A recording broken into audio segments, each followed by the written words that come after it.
কোনো প্রশ্ন করতে পারেন যাতে করে ভালো একজন জীবনসঙ্গী পান। আপনি যে বিবাহ বন্ধনে আবদ্ধ হতে যাচ্ছেন সেটা কি ওয়েডলক নাকি প্যাডলক? তাহলে ভাই বোনেরা আপনারা বিয়ে প্রসঙ্গে আমাকে যে কোনো প্রশ্ন করতে পারেন। কোনো বোন কি প্রশ্ন করবেন? আসসালামু আলাইকুম। ওয়ালাইকুম আসসালাম রহমতুল্লাহ বারাকাতুহু। মোহর কি আর এর উদ্দেশ্য কি? মোহর কি আর এটা দেয়ার উদ্দেশ্য কি? মোহর হলো বিয়ের উপহার। পবিত্র কোরআনে সূরা নিসা 4 নম্বর অধ্যায় 4 নম্বর আয়াতে আছে যে তোমরা বিয়ের সময় নারীদেরকে মোহর প্রদান করবে। তাহলে একটা বিয়ে আইনসিদ্ধ হতে স্ত্রীকে মোহর দেওয়া খুবই গুরুত্বপূর্ণ একটা ব্যাপার। যখন বিয়ে হচ্ছে ছেলে আর মেয়ের মধ্যে, সেখানে বলা হয় যে আপনি কি এই মহিলাকে স্ত্রী আর আপনি কি এই লোককে স্বামী হিসেবে গ্রহণ করতে রাজি আছেন। সেখানে একটা নির্দিষ্ট অঙ্কের মোহরের কথা উল্লেখ করা হয়।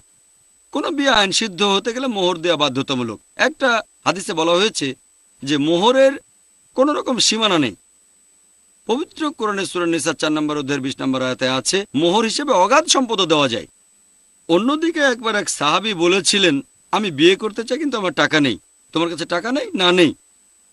নবীজি তখন বললেন তুমি কি কোরআনের কোনো আয়াত জানো? তিনি বললেন হ্যাঁ, আয়াতগুলো তোমার স্ত্রীকে শেখাও, সেটাই মোহর। তাহলে আপনি আপনার স্ত্রীকে কোরআনের কয়েকটা আয়াত শেখালে সেটাও মোহর হতে পারে। এটা হাদিসে বলা মোহরের সর্বনিম্ন সীমা, আর সর্বোচ্চ হলো অগাধ সম্পদ। তাহলে মোহরের কোনো সীমা রেখা নেই। তবে মোহর সাধারণত ঠিক করা হয় হবু স্বামী তার স্ত্রীকে যেটা দেবে, এটা আর্থিক অবস্থার উপর ভিত্তি করে। সাধারণত মোহরের সীমা নেই, তবে এটা নির্ধারণ করা হয় হবু স্বামী এবং স্ত্রীর আর্থিক অবস্থার উপর ভিত্তি করে। আর এই মোহর বিভিন্ন ক্ষেত্রে ব্যবহার করা যায়। মানুষের একটা ভুল ধারণা আছে যে মোহর ব্যবহার করা হয় ডিভোর্সের সময়। ডিভোর্স দেওয়ার সময় মোহরের টাকা ব্যবহার করবেন, এটা হয়তো অনেকগুলো কারণের একটা। বিয়ে করার সময় কি ডিভোর্সের কথা চিন্তা করেন? বিয়ে করার সময় চিন্তা করবেন যে এই লোকের সাথে সারা জীবন থাকবেন ইনশাল্লাহ। লোকটাও ভাববে মেয়ের সাথে সারা জীবন থাকবে, ডিভোর্সের কথা ভাববেন না। মোহরের ব্যবহার ডিভোর্সের সময় তখন ব্যবহার করা যেতে পারে যদি আল্লাহ না চান ডিভোর্স হয়ে যায়। তবে মোহর হলো বিয়ের উপহার। আমাদের ইন্ডিয়ার কালচারের নিয়মটা উল্টো। এখানে হবু স্ত্রী তার স্বামীকে যৌতুক দেয়। এটা অবস্থানের উপর ভিত্তি করে। গ্র্যাজুয়েট পাত্র হলে 1 লক্ষ টাকা লাগবে, ইঞ্জিনিয়ার পাত্র হলে 5 লক্ষ টাকা, আর ডাক্তার হলে 10 লক্ষ টাকা। মনে হবে যেন বাজারে গরু ছাগল বিক্রি করা হচ্ছে। হবু স্ত্রীর কাছে যৌতুক দাবি করা প্রত্যক্ষ বা পরোক্ষভাবে ইসলামে হারাম। কোনো রকম ইঙ্গিতও দেওয়া যাবে না যে জানেন আমার ছেলে না মার্সিডিজ বেঞ্জ গাড়ি খুব পছন্দ করে, তার মানে মার্সিডিজ বেঞ্জ লাগবে যৌতুক। আমার ছেলে 3 বেডরুমের অ্যাপার্টমেন্টে থাকতে চায়, তার মানে যৌতুক দেবেন 3 বেডরুমের অ্যাপার্টমেন্ট। ডাইরেক্টলি বা ইনডাইরেক্টলি হবু স্ত্রীর কাছে যৌতুক দাবি করাটা হচ্ছে হারাম। যদি সে মেয়ের বাবা মা স্বেচ্ছায় কোনো উপহার দেন তাহলে কোনো সমস্যা নেই, তবে দাবি করা এটা নিষিদ্ধ। উল্টো এখানে হবু স্বামী তার স্ত্রীকে উপহার দেবে। এখনকার দিনে একটা রীতি চালু হয়েছে, মোহর দেওয়া হবে 786 টাকা। 786 টাকায় তো একটা জুতাও পাবেন না। তারপর বিয়ের অনুষ্ঠানে জাঁকজমক করতে গিয়ে লাখ লাখ টাকা খরচ করে, কিন্তু মোহর দেওয়া হয় 786 টাকা। এটা কোত্থেকে পাচ্ছেন? আগেই বলেছে মোহরের কোনো সীমা নেই। এটা হবু স্বামী স্ত্রীর পক্ষ থেকে আলোচনা করে ঠিক করবে। অনেক সময় দেখা যায় সবকিছু ঠিক করা হয়েছে, সকালে মনে হলো সন্ধ্যায় বিয়ে, মুহূর্তে এখনো ঠিক করা হয়নি। আজ সন্ধ্যায় বিয়ে, মুহূর্তে এখনো ঠিক করা হয়নি। আচ্ছা ঠিক আছে, সমস্যা নেই, মোহর 786 টাকা অথবা 5,000 টাকা মোহর, যেন এটার কোনো গুরুত্বই নেই। আসলে মোহর নির্ধারণ করা হয় হবু স্বামী স্ত্রীর আর্থিক অবস্থার উপর ভিত্তি করে, তাদের ধন সম্পদের উপর ভিত্তি করে। হতে পারে সেটা অগাধ সম্পদ, অথবা হতে পারে কোরআনের কয়েকটা আয়াত। এখানে দাবি করা হয় এই পরিমাণ মোহর চাই। হবু স্বামী বলতে পারে আপনি 1 লক্ষ টাকা চেয়েছেন, আমি তো এত দিতে পারবো না। তাহলে হয় মোহর কমাবে, নয়তো দুজনেই তখন নতুন পাত্রপাত্রী খুঁজবে। এখানে আপোষ হতে পারে, দর কষাকষি হতে পারে, কোনো সমস্যা নেই। তবে এই মোহর অনেক কাজে ব্যবহার করা যায়। হয়তো বা সেই মেয়েটা গরিব, সে ভাবতে পারে যে আমি মোহর হিসেবে 50,000 টাকা চেয়েছি, টাকাটা আমার বাবা মাকে উপহার দেব। তারা আমাকে বড় করতে গিয়ে অনেক কষ্ট করেছেন, অনেক টাকা খরচ করেছেন, এই টাকাটা তাদের উপহার দেব। উদাহরণ, সে টাকাটা রেখে দিতে পারে ছেলে মেয়েদের জন্য যখন বড় হবে। টাকাটা কোনো ব্যবসায় ইনভেস্ট করতে পারে, সেখান থেকে যা পাবে সেটাও খরচ করতে পারে। এই মোহরের একমাত্র মালিক সে নিজেই। আর মোহর দেওয়া যাবে 3 উপায়ে। প্রথমটা হচ্ছে নির্ধারিত মোহরের পুরো টাকাটাই আপনি বিয়ের সময় দিয়ে দেবেন। দ্বিতীয় হচ্ছে দেরি করলেন, বললেন টাকাটা পরে দেব, তবে যখন বলেছেন পরে দেবেন তখন দিতেই হবে। যদি স্বামী মারা যায়, প্রথমে মোহরের টাকা তার সম্পদ থেকে বাদ দেওয়া হয়, তারপর বাকি টাকাটা তার অংশীদারদের মধ্যে ভাগ করা হয়। তৃতীয় হলো কিছু অংশ বিয়ের সময় দিলেন আর কিছু অংশ পরে দিলেন। এই 3 উপায়ে মোহর দেয়া যাবে। মোহর বিভিন্ন কাজে ব্যবহার করা যায়, তার মধ্যে একটা ব্যবহার হচ্ছে আল্লাহ না চান যদি ডিভোর্স হয়ে যায় তাহলে স্ত্রীর কাজে লাগবে। এটা হলো অনেকগুলো কাজের মধ্যে একটা ব্যবহার। আশা করি উত্তরটা পেয়েছেন। আসসালামু আলাইকুম। ওয়ালাইকুম আসসালাম রহমতুল্লাহ বারকাতুহ। আমার প্রশ্নটা হলো, ধরেন কোনো মহিলা সন্তান ধারণে অক্ষম, তারা কি সন্তান দত্তক নিতে পারবে? আর সেই সন্তানকে তাদের নিজেদের নাম দিতে পারবে যদি তারা সেই শিশুর আসল বাবার নাম না জানতে পারে? বোন প্রশ্ন করলেন যে কোনো মহিলা সন্তান জন্ম দিতে না পারলে কি তিনি দত্তক নিতে পারবেন? সেই সন্তানের কি নাম দিতে পারবেন? যদি সন্তান না হয়, তারা দত্তক নিতে চান, বাবা মার ভালোবাসা দিতে চান, কোনো সমস্যা নেই, তবে আইনগতভাবে পারবেন না, আইনগতভাবে নাম দিতে পারবেন না। কারণ ইসলাম অনুযায়ী সেই শিশুর বাবা মা যারা আছেন তারাই থাকবেন, আপনি নাম দিতে পারবেন না। শিশুটাকে ভুল বোঝাবেন না। রোজ কিয়ামতের দিন সবাইকে পুনরুত্থিত করার পর তাদের বাবার নাম ধরে ডাকা হবে, তাকে আপনার পদবি দিতে পারবেন না। হ্যাঁ, সে আপনাকে মা বলে ডাকবে, সমস্যা নেই, আপনি তাকে ছেলে বলে ডাকবেন, সমস্যা নেই, অথবা বেটি বলে ডাকবেন, সমস্যা নেই, তবে তার নামটা এমন হবে না যে বিনতে অমুক তমুক অথবা ইবনে অমুক তমুক। যদি না জানেন তাহলে জানেন না, বলবেন আপনি জানেন না, তবে আপনারা নাম দেবেন না। তাদের মায়ের ভালোবাসা দেবেন, বাবার ভালোবাসা দেবেন। বেটা বেটি বলে ডাকেন, সমস্যা নেই, তারা মা বাবা বলুক, সমস্যা নেই, তবে আইনগতভাবে আপনারা নাম দিতে পারবেন না। সেই শিশুকে বলেন আমরা তোমার আসল বাবা মা নই। এমনটা করার বেশ কিছু কারণ আছে। হয়তো এখন সন্তান নেই তাই দত্তক নিচ্ছেন, কালকে আপনার সন্তান হলো, তখন সম্ভাবনা তো আছে। শিশুটাকে তো বলতে পারবেন না। ধরেন একটা মেয়েকে দত্তক নিলেন, তারপর একটা ছেলে হলো, তারা দুজনে তো নামাহারাম, তারা ভাই বোনের মতো ব্যবহার করবে না, তাদেরকে পরে জানাতে হবে। এছাড়া ধরেন যখন আপনার বয়স হয়ে যাবে, আপনার কোনো সন্তান নেই, স্বামী মারা গেল, আপনি যে শিশুটিকে দত্তক নিয়েছেন, যে ছেলেকে দত্তক নিয়েছেন আপনার সন্তান, স্বামী মারা গেল, আপনার ছেলে থাকলে 8 ভাগের 1 ভাগ সম্পত্তি পাবেন, ছেলে না থাকলে 4 ভাগের 1 ভাগ। ধরেন দত্তক নিলেন আর স্বামী মারা গেল, আপনি 4 ভাগের 1 ভাগ সম্পত্তি পাবেন, কারণ সন্তান নেই। আইনগতভাবে দত্তক নিলে আপনি পাবেন 8 ভাগের 1 ভাগ। আপনার সাথে অবিচার হবে। আপনার স্বামী যদি কাউকে সম্পদ দিতে চান, এক্ষেত্রে ইসলামে অনুমতি দিয়েছে যে অংশীদার বাদে অন্য কাউকে সম্পদ দিতে চাইলে তাকে সর্বোচ্চ 1/3 দিতে পারেন। দত্তক নেন, নিজের নাম দেবেন না, তারপরে যদি তাকে সম্পত্তির অংশ দিতে চান 1%, 5%, 10%, সর্বোচ্চ 33% দিতে পারেন। ইসলামে অনুমতি আছে। এখানে অনেক নিয়ম আছে, হিজাব মানতে হবে। যেমন কোনো মেয়েকে দত্তক নিলেন, সে বড় হলে আপনার স্বামীর সামনে হিজাব পালন করবে, এগুলো মানতে হবে। আর বলাটা খুব গুরুত্বপূর্ণ যে তুমি আসলে আমাদের সন্তান নও, তারপরও তোমাকে সন্তানের মতোই দেখি। আশা করি আপনার উত্তরটা পেয়েছেন। আর কোনো প্রশ্ন করবেন? আসসালামু আলাইকুম। ওয়ালাইকুম আসসালাম রহমতুল্লাহ। ধরেন কোনো মহিলা বিয়ে করতে আগ্রহী আর সে চাচ্ছে তার স্বামী যেন একই পেশায় হয়, অবশ্য গুণটাকে সবার উপরে রেখেছে। দ্বিতীয় মানদণ্ড হলো একই পেশা, যাতে করে তাদের দাম্পত্য জীবনটা ভালো কাটে। কারণ তারা যদি একই পেশায় নিযুক্ত থাকেন তাহলে তারা একে অন্যকে ভালো করে বুঝতে পারবে।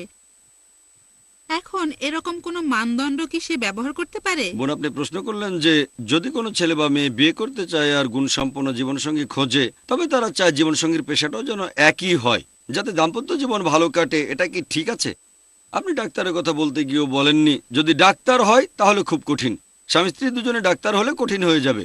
আপনার ধারণাটা ভুল যে স্বামী স্ত্রীর পেশা এক হলে দাম্পত্য জীবন ভালো কাটে। অনেক ক্ষেত্রে স্বামী স্ত্রীর পেশায় একই, কিন্তু দাম্পত্য জীবন ভালো কাটে না। এটা একটা ভুল ধারণা, বিশেষ করে ডাক্তারদের ক্ষেত্রে। যদি বলেন স্বামী স্ত্রী দুজনে পেশায় দায়ী, তাহলে মাশাআল্লাহ, কারণ এটা হলো আল্লাহর পথের কাজ। আমি একজন দায়ী বেছে নিয়েছি, নিজেও দায়ী, মাশাআল্লাহ, আমাদের পেশায় এক, তাহলে এটা পেশার উপরে নির্ভর করবে। এরকম কোনো নিয়ম নেই যে পেশা এক হলেই দাম্পত্য জীবন ভালো কাটবে। ধরেন একটা ছেলে ইঞ্জিনিয়ার, স্ত্রী হিসেবে ইঞ্জিনিয়ার চাচ্ছে, এখন একজন গুণবতী মহিলা কিভাবে বাইরে গিয়ে ইঞ্জিনিয়ারিং কাজ করবে? এটা কঠিন, সে তো ফিল্ডে যাবে।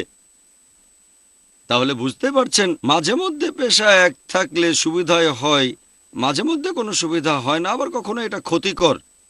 তাহলে ইঞ্জিনিয়ার ছেলে ইঞ্জিনিয়ার মেয়েকে বিয়ে করলে মেয়েটা বাইরে কোন চাকরি করবে? তবে কেউ যদি এরকম শর্ত দেয়, যেমন একজন দায়ী বলল আমি দায়ী বিয়ে করতে চাই, ভালো আলহামদুলিল্লাহ, এখানে গুণও পাচ্ছেন, ভালো আলহামদুলিল্লাহ। এভাবে গুণ বাদে যদি অন্য মানদণ্ড দেন আর সেটা যদি পেয়ে যান তো খুবই ভালো। তবে যদি এভাবে কোনো মানদণ্ড দেন যে আমি গুণবান স্বামী চাই, তবে ডাক্তার, মানে গুণের চেয়ে ডাক্তারের গুরুত্ব বেশি, মানুষকে দেখানোর জন্য গুণবান স্বামী চাই, কিন্তু ছবি দেখে বাতিল। যখন সৌন্দর্য আপনার মানদণ্ড না, তখন ছবি দেখে বাতিল করে দিচ্ছেন কেন? আমি এমন বেশ কিছু মানুষকে চিনি বলে গুণসম্পন্ন জীবনসঙ্গী চাই, যখন ছবি দেখে আমি দেখা করব না, এর সাথে কথা বলবো না। কেন? আমি বলি আপনার কি বিশেষ কোনো ক্ষমতা আছে? ছবি দেখে চরিত্র বলে দিতে পারেন? জানেন হযরত ওমর রাদিয়াল্লাহু আনহু চেহারা দেখে চরিত্র বলে দিতে পারতেন। আপনার কি এ ধরনের কোনো ক্ষমতা আছে নাকি? এখানে আসলে তারা যার সাথে কথা বলছে তাকে বোঝাতে যাচ্ছে যে আমি আপনার মন মতো। যখন তারা গুণসম্পন্ন কাউকে দেখে, আমার গুণবান স্বামী চাই। যখন গুণসম্পন্ন না এমন কারোর সাথে কথা বলে, ও গুণ দিয়ে কি হবে, আমি তো আসলে সৌন্দর্য চাচ্ছি। অথবা কেউ হয়তো ধনী, আমার তো সম্পদ চাই। তাহলে কথা বলবেন মন থেকে, এটা গুরুত্বপূর্ণ। যদি কিছু যোগ করতে পারেন, তবে খেয়াল রাখবেন এই নতুন মানদণ্ডটার কারণে গুণ যেন কমে না যায়, এটা খুবই গুরুত্বপূর্ণ। নিকাহুন মুবারাকুন যাওয়াজুন মুবারাকুন। Islamic International School presents Moral Engineers, Reason Promoters, Target Achievers.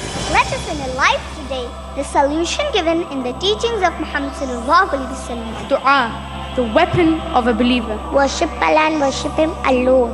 This is the purpose of our life. Aira Ansari, Fatima Kodia, Noor Arman, Madiha Qadi, Salman Sheikh, Faiz Siddiqui, Fariq Naik. Science without religion is lame, and religion without science is blind. Real happiness, the everlasting one, is only in Jannah. Observe the spirits driving the approved purpose to make the human existence successful in Lokhisthir. প্রতি মঙ্গলবার রাত 7:30টায় বাংলাদেশে ও সন্ধ্যা 7টায় ভারতে, piece TV বাংলায়।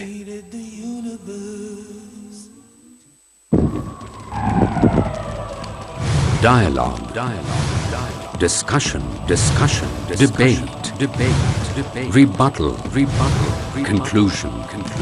Eliminate misconceptions about religion. Get enlightened. Witness Dr. Zakir Naik in a battle of words. দেখুন সম্মুখ সমরে প্রতি বৃহস্পতিবার রাত 9টায় বাংলাদেশে ও রাত 8:30টায় ভারতে, পিস টিভি বাংলায়। যখন চলছিল মানবতা বিরোধী কাজ, সমাজের ভিতরে যখন বিভ্রান্তদের চলছিল রাজ, তখন কার শাসন মিটিয়ে দিল অন্ধকার, কার আদর্শ জীবনকে করে দিল আলোকিত।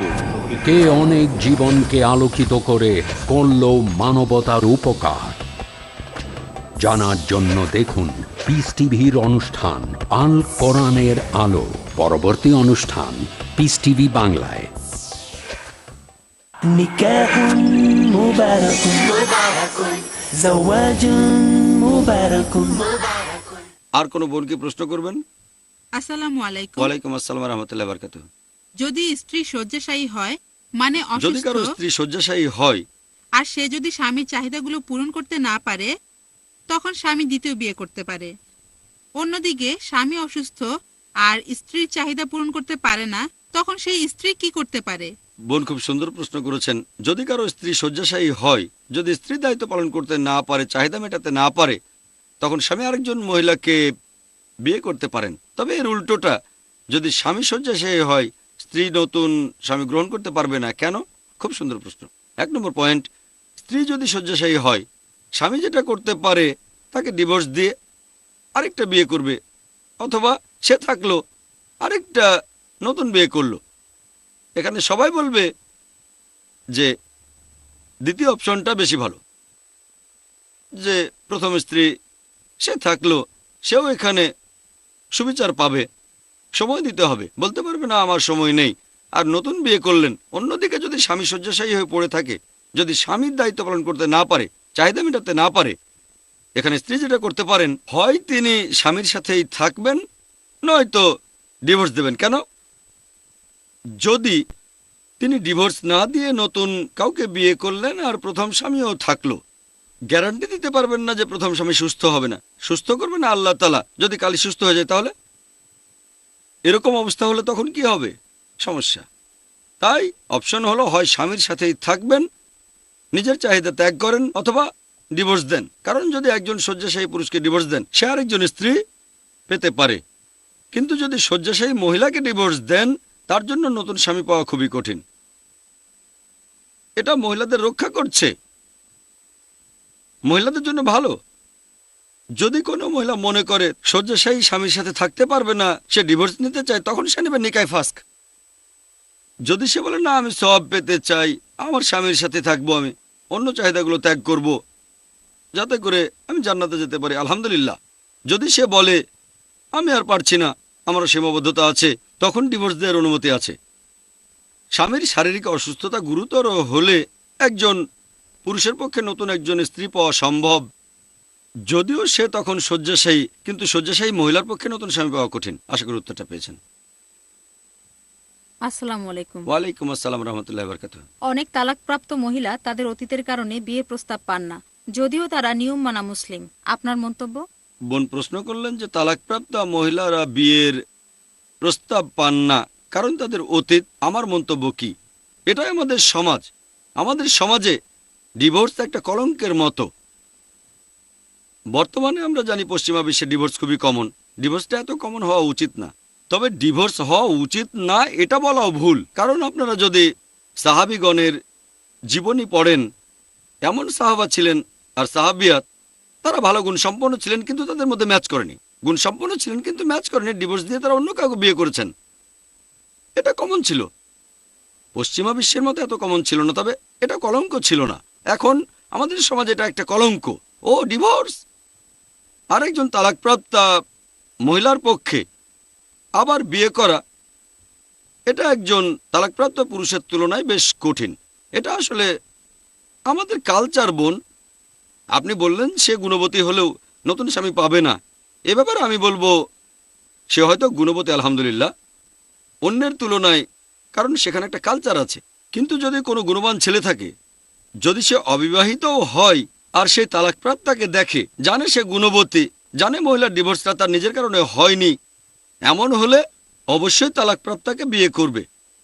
কারণ আমাদের নবীজি সাল্লাল্লাহু আলাইহি সাল্লাম শুধুমাত্র তার একজন স্ত্রী বাদে বাদবাকি সবাই হয় ছিলেন তালাকপ্রাপ্তা নয়তো বিধবা।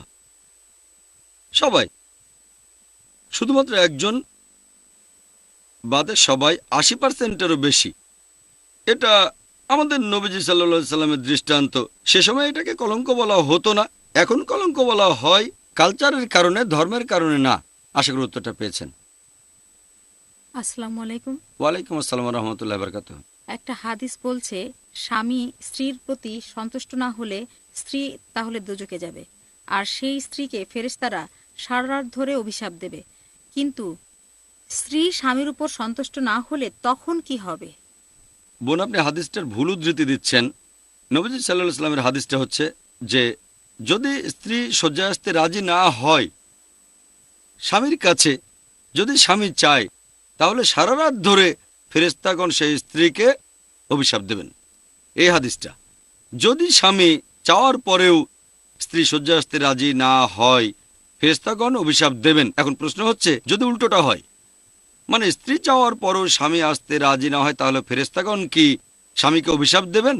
এমন কোনো হাদিস নেই যে স্বামী যদি স্ত্রীর সঙ্গে শয্যায় যেতে রাজি না হয় ফেরেশতাগণ তাকে অভিশাপ দেবেন। তাই বলতে পারবো না এটা সত্যি। তবে আরেকটা পয়েন্ট নিয়ে বলতে পারি যে বিজ্ঞান এখন আমাদের বলে যে পুরুষের যৌন তাড়না মহিলাদের তুলনায় বেশি।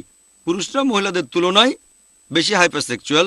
এই কারণে একজন পুরুষ একাধিক বিয়ে করে প্রত্যেক জায়গাতে স্বামীর দায়িত্ব পালন করতে পারে, যেটা মহিলাদের পক্ষে সম্ভব না। পুরুষরা মহিলাদের তুলনায় বেশি হাইপারসেক্সুয়াল। তাহলে এভাবে দেখলে হাদিসটা বলছে একজন পুরুষ যদি তার চাহিদা মেটাতে চায়, তার স্ত্রী যদি রাজি না হয়, তাহলে ফেরেশতাগণ অভিশাপ দেবেন। আমি এই হাদিসটার সঙ্গে একমত। কারণ স্বামী যদি স্ত্রীর কাছ থেকে চাহিদা মেটাতে না পারে তাহলে সে কোথায় যাবে? পুরুষরা বেশি হাইপার সেক্সুয়াল, আর নিজেকে নিয়ন্ত্রণ করাটা একটা মহিলার তুলনায় পুরুষের বেশ কঠিন।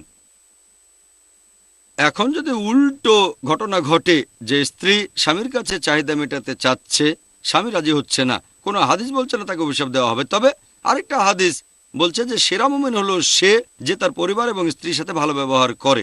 তার মানে এই লোক ভালো মুমিন না। এছাড়াও নবীজির আরেকটা হাদিসে আছে, যখন তোমার স্ত্রীর সাথে সময় কাটাচ্ছ, তাকে সময় দিচ্ছ, সেটাও পরোপকার। সাহাবাগণ বললেন, ইয়া রাসূলুল্লাহ, এটার মানে কি? স্ত্রীর সঙ্গে সময় কাটানোটাও পরোপকার? নবীজি বললেন, কারণ এ সময়ে তুমি কোনো হারাম কিছু করছো না। যে তোমার স্ত্রী না এমন কারোর সাথে সম্পর্ক স্থাপন করা, বিয়ে ছাড়া শারীরিক সম্পর্ক স্থাপন করাটা হারাম। যেহেতু কোনো হারাম কাজ করছো না, তাই পরোপকার। দেখেন তাহলে সওয়াব পাওয়াটা কত সোজা। স্ত্রীর সঙ্গে শারীরিক সম্পর্ক স্থাপন করলে স্বামী স্ত্রী দুজনেই সওয়াব পাবেন। এখনকার দিনে সেক্সকে দেখা যায় দুইভাবে। একটা হচ্ছে একেবারে ফ্রি সেক্স, সবকিছু চলে, সমস্যা নেই, সবাই আসতে পারে, সমস্যা নেই, ফ্রি সেক্স, রজনীশ সি বিচে ঘুরে বেড়াবেন ফ্রি। অন্য আরেক দিকে ধার্মিক মানে নো সেক্স, সন্ন্যাসী হতে হবে। না, সাধুরা হিমালয়ের গুহায় যান, এটাও সম্ভব না। ইসলাম ধর্মে রয়েছে এই দুইয়ের মাঝামাঝি। এটা শরীরের পাশাপাশি আত্মারও যত্ন নেয়। এজন্যই আমাদের নবীজি বলেছেন জীবন সঙ্গীর সাথে শারীরিক সম্পর্ক স্থাপন করাটাও পরোপকার।